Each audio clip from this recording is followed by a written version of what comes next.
Alla luce poi dei fatti dell'ascesa di Skywalker potremmo anche andare a identificare il male una volta morto direttamente con Palpatine e con i Sith Eternal.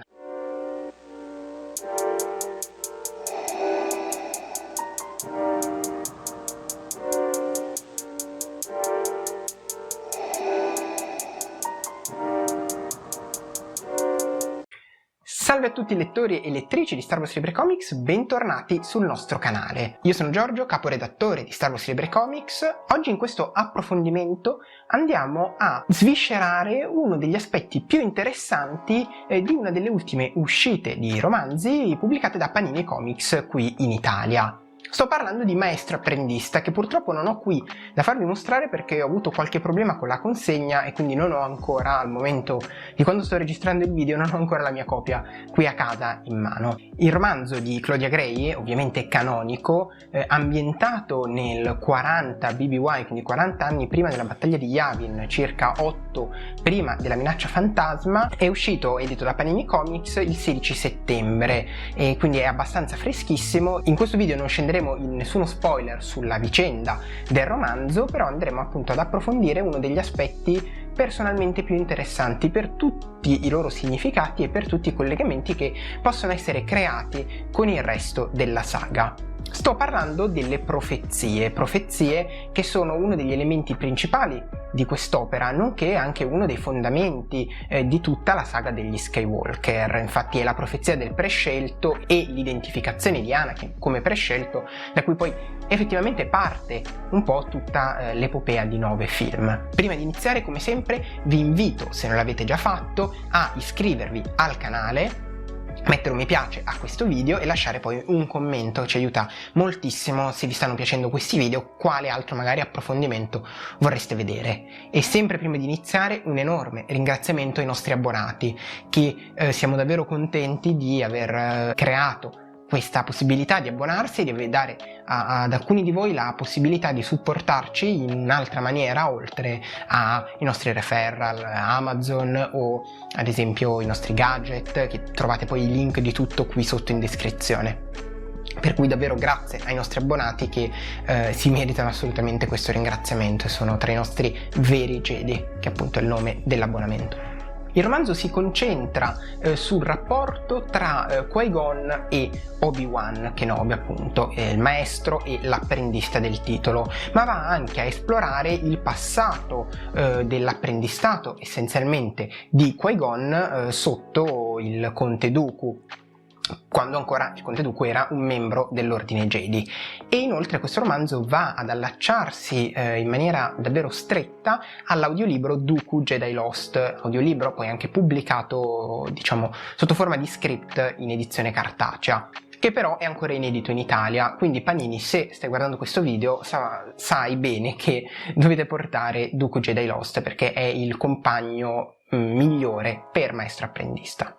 Nel romanzo sia Dooku che poi Qui-Gon sono abbastanza ossessionati dalle profezie, sono appassionati e desiderano studiarle, approfondirle e in certi casi ovviamente si immedesimano un po' con la profezia e si domandano: siamo noi i soggetti di questa profezia o no?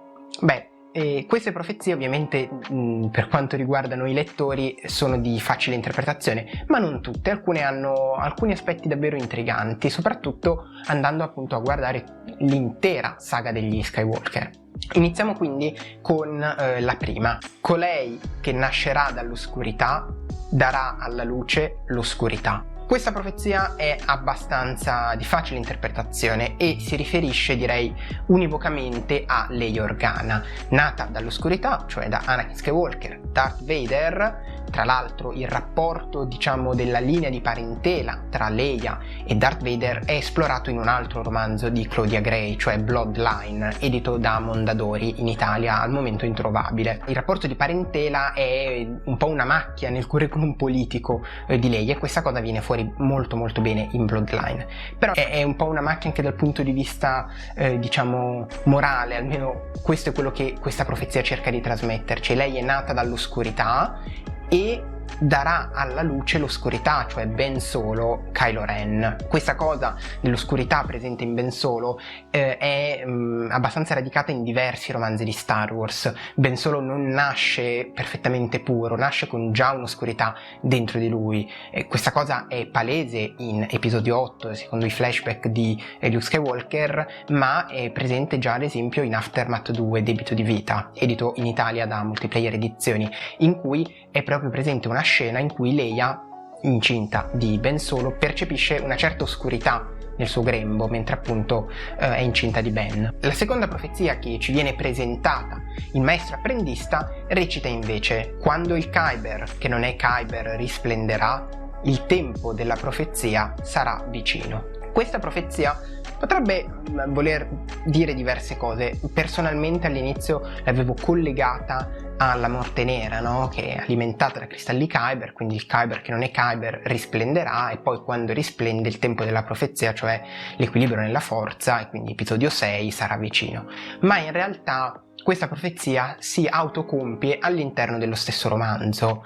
In Maestro Apprendista infatti sono presenti dei cristalli Kyber che in realtà non sono Kyber, quindi dei falsi Kyber, dei cristalli molto simili che vengono spacciati come Kyber per venderli, cercare di guadagnarci di più. E i protagonisti, Qui-Gon e Obi-Wan, ovviamente andranno a avere per le mani questi Kyber fino al climax del romanzo. Senza fare troppi spoiler, vedrà Obi-Wan attivare la sua spada laser quando però il cristallo all'interno non è più il suo Kyber, ma appunto uno di questi falsi Kyber, che riescono nonostante tutto ad attivare seppur debolmente la spada laser di Obi-Wan. E quindi quando il Kyber che non è Kyber risplenderà, cioè quel momento nel romanzo in cui Obi-Wan accende la sua spada laser e nonostante non sia alimentata da un vero Kyber si accende lo stesso, allora il tempo della profezia sarà vicino. Infatti, come vi ho detto all'inizio del video, questo romanzo è ambientato nel 40 BBY, cioè un anno dopo la nascita di Anakin Skywalker, e ormai siamo davvero prossimi a episodio 1. Dopo queste prime due profezie che erano abbastanza dirette da interpretare, arriviamo a una terza che è già passabile di più significati. La profezia recita: quando i giusti perderanno la luce, il male una volta morto tornerà. Ora, secondo me questa profezia ha due interpretazioni.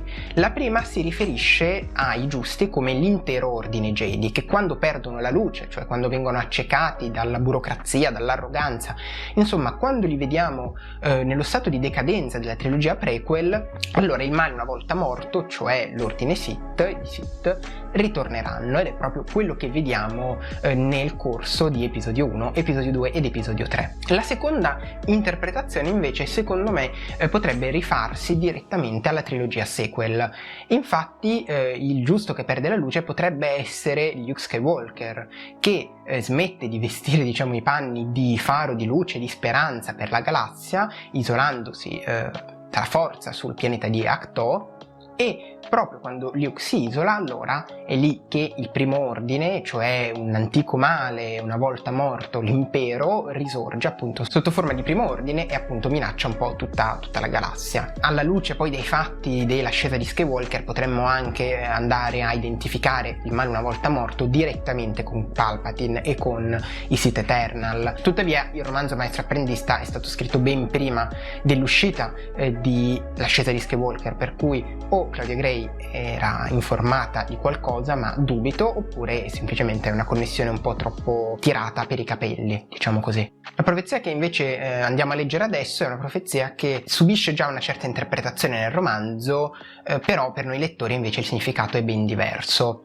Essa recita: uno ascenderà come il più alto dei Jedi, nonostante l'inquietudine di coloro che avrebbero servito con lui. Nel romanzo Rael Averross, il primo Padawan del Conte Dooku, quindi prima che Dooku prendesse come suo apprendista Qui-Gon, pensa che il Jedi in questione sia proprio lo stesso Qui-Gon, che viene, diciamo, guardato un po' di sottecchi dal consiglio, gli viene offerto un posto, poi Qui-Gon lo rifiuterà, però ci sono un po' di attriti, ecco, tra il consiglio e Qui-Gon.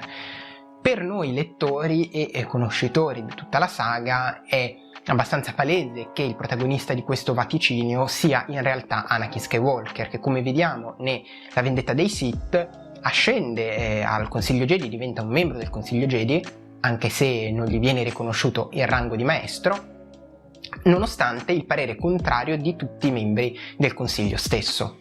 La prossima profezia era particolarmente il focus di Dooku e di Qui-Gon, quindi una profezia che li appassionava e li aveva rapiti molto, e questa recita: colui che imparerà a vincere la morte vivrà di nuovo attraverso il suo più grande studente. Il soggetto di questa profezia, secondo me, è proprio Qui-Gon Jinn, e vi cercherò di spiegare un po' il perché. Allora, intanto è Qui-Gon per i Jedi il primo a conoscere il segreto della vita oltre la morte, no? Di diventare tutt'uno con la forza. Tuttavia sappiamo che, almeno inizialmente, Qui-Gon non è in grado di manifestarsi fisicamente nella forza, quindi non è in grado di apparire come fantasma, come poi vedremo Ben Kenobi, vedremo Yoda, vedremo lo stesso Anakin, eccetera eccetera, e riesce a comunicare col mondo dei vivi soltanto attraverso la voce. Tuttavia è solo grazie al suo più grande studente, come menziona la profezia stessa, cioè Obi-Wan, che Qui-Gon riesce a acquisire questa forma fisica, e questa cosa la scopriamo in un'altra opera della Grey. In questo caso non un romanzo, ma il racconto Maestro Apprendista, con grande fantasia di titoli, che è un racconto presente nella raccolta Da un certo punto di vista, From a Certain Point of View, la raccolta di 40 racconti scritti da 40 scrittori diversi, pubblicata per il 40ennale di Episodio 4 Una nuova speranza, e che verrà pubblicata da Panini Comics questo novembre. In questo racconto, infatti, Grey ci mostra Obi-Wan che finalmente riesce a vedere di nuovo il suo maestro sotto forma di fantasma. Che sia qualcosa che riusciremo un pochino a vedere, almeno il rapporto tra Obi-Wan e Qui-Gon, anche nella serie Kenobi, che uscirà a maggio, chi lo sa, ovviamente lo dirà soltanto il tempo, ma noi incrociamo le dita. Piccola parentesi, questa profezia potrebbe anche riferirsi, mi direte voi, a Darth Plagueis e Darth Sidious, però noi non abbiamo nessuna conferma, nessuna certezza che Darth Plagueis sia ancora vivo, cioè lui cercava di sconfiggere la morte, ma c'è davvero riuscito? Sicuramente Darth Sidious ci è riuscito. Non sappiamo come viva ancora Darth Plagueis. Certo, Darth Sidious nell'ascesa di Skywalker dichiara di essere tutti i Sith, quindi di contenere al suo interno anche Darth Plagueis e tutti i Sith che sono venuti prima di lui, quindi potrebbe anche da un lato riferirsi a Sidious, a Plagueis, eccetera eccetera. Però io sono più propenso a identificare in questa profezia lo stesso Qui-Gon. E veniamo adesso alla profezia, quella con la P maiuscola, quella che per anni noi abbiamo considerato essere l'unica profezia all'interno di Star Wars. È una profezia che per la prima volta all'interno del canon ci viene finalmente presentata per intero, non soltanto gli ultimi versi. Adesso ve la leggo tutta e poi andiamo a vedere blocco per blocco un po' il possibile significato. Solo attraverso il sacrificio di molti Jedi l'ordine purificherà il peccato fatto ai senza nome. Il pericolo del passato non è passato, ma dorme in un uovo. Quando l'uovo si schiuderà, minaccerà tutta la galassia. Quando la forza stessa si ammala, passato e futuro devono dividersi e combinarsi. Verrà un prescelto, nato da nessun padre, e attraverso di lui verrà ripristinato l'equilibrio definitivo nella forza. Allora, iniziamo appunto dalla prima frase. Solo attraverso il sacrificio di molti Jedi l'ordine purificherà il peccato fatto ai senza nome. Il sacrificio di molti Jedi è abbastanza per certo l'ordine 66, quello che vediamo appunto alla fine di episodio 3, in cui l'impero nascente decima l'intero ordine Jedi, riducendo davvero a sparuti individui in giro per la galassia. Ma non è decisamente il sacrificio di molti Jedi l'aspetto più criptico di questa profezia. Perché la grossa domanda qui è: chi sono i senza nome? Ci possono essere diverse teorie. Iniziamo da quelle, diciamo, un po' meno suggestive e cresciamo a livello di, almeno per quanto mi riguarda, suggestione. In Maestro Apprendista sono presenti diverse corporazioni schiaviste, no? Che quindi trattano schiavi senza che la Repubblica e i Jedi dicano qualcosa. I senza nome potrebbero quindi essere questi schiavi, questi individui nella galassia non riconosciuti da nessuno e che appunto vengono sacrificati, tra virgolette, dalla Repubblica e dai Jedi, che non fanno niente per intervenire su questo enorme problema. Un aspetto un po' più interessante potrebbe essere che i senza nome in realtà siano degli individui umani, diciamo, senza nome perché dotati di un codice. Sto parlando dei cloni. I cloni vengono sacrificati durante la guerra al servizio della Repubblica e essenzialmente sono senza nome. Quindi magari sarà il sacrificio dell'ordine Jedi, cioè l'ordine 66, a purificarli per il peccato di aver portato tutte queste persone, perché alla fine lo vediamo in The Clone Wars, i cloni sono persone e hanno un'individualità, al massacro.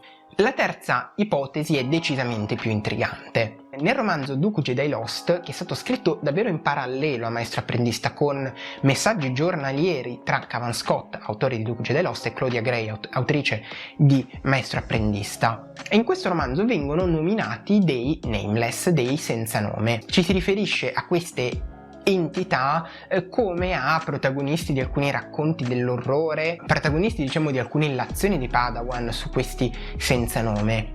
Inoltre nei primi concept art dell'Alta Repubblica alcune creature che potrebbero forse essere dei concept art dei Drengir, a posteriori non lo possiamo molto distinguere, però ad alcuni concept art veniva appunto affibbiata l'etichetta nameless, the nameless, il senza nome o i senza nome. Quindi insomma non sappiamo ancora chi siano questi senza nome, ma sicuramente se è qualcosa di collegato all'Alta Repubblica, come io spero che sia, sicuramente Cavan Scott e Claudia Gray, due membri del progetto Luminous, due luminosi, sapranno benissimo darci le risposte che stiamo aspettando. Veniamo al secondo pezzo. Il pericolo del passato non è passato, ma dorme in un uovo. Quando l'uovo si schiuderà, minaccerà tutta la galassia. Ora, personalmente, se questa frase non si sta riferendo ancora ai senza nome, direi che il soggetto sono decisamente i Sith, cioè non sono una minaccia passata, non sono mai stati sconfitti, ma si stanno diciamo incubando, e quando verranno allo scoperto, cioè quando l'uovo si schiuderà, minacceranno tutta la galassia, perché del resto Palpatine riuscirà a prendere il controllo sull'intera galassia. Quando la forza stessa si ammala, passato e futuro devono dividersi e combinarsi. Ora, personalmente, questa è la frase, è il verso di davvero interpretazione più difficile, quello su cui faccio più fatica a trovare una spiegazione, e anzi, se avete voglia, ditemi qui nei commenti quale potrebbe essere la vostra interpretazione, perché per me la forza è come se si fosse ammalata nel momento in cui Palpatine è salito al potere, no? Sappiamo che c'è stato un momento davvero di un po' chiusura della forza alla galassia, e infatti la forza si risveglia, il risveglio della forza, episodio 7. E io penso anche che il passato e il futuro che si combinano, che prima erano divisi e che poi si combinano, siano in realtà Anakin e Luke, perché dovete pensare che questo verso fa comunque parte della profezia del prescelto, quindi in qualche maniera ad Anakin, secondo me, si deve legare. Il passato sarebbe quindi Anakin, il futuro sarebbe Luke, insieme si combinano per sconfiggere Palpatine in episodio 6. E arriviamo poi alla profezia, appunto quella con la P maiuscola, la frase nota e rinota. Verrà un prescelto nato da nessun padre e attraverso di lui verrà ripristinato l'equilibrio definitivo nella forza. Nonostante insomma tutte le vostre idee che potete avere sull'equilibrio, su il rapporto della trilogia sequel, nel contesto dell'equilibrio, eccetera eccetera, questa profezia si riferisce ad Anakin Skywalker, punto, ed è quindi diciamo la più conosciuta e quindi anche la più facile, di cui non c'è neanche bisogno di una vera e propria interpretazione, perché appunto Anakin è nato da nessun padre, come ci viene detto da Shmi, e attraverso di lui viene riportato l'equilibrio nella forza. Sull'avverbio attraverso potremmo spendere probabilmente una diretta intera o un video intero. Attraverso potrebbe significare che è lui che lo porta, potrebbe indicare tutta la famiglia Skywalker, perché appunto non direttamente lui ma attraverso di lui effettivamente l'equilibrio poi si raggiunge con la sconfitta definitiva di Palpatine e appunto l'ascesa di Rey Skywalker.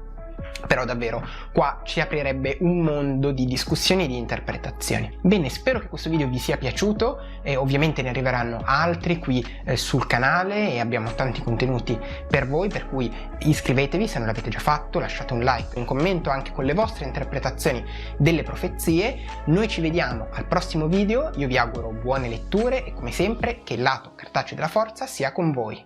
Ciao! ciao!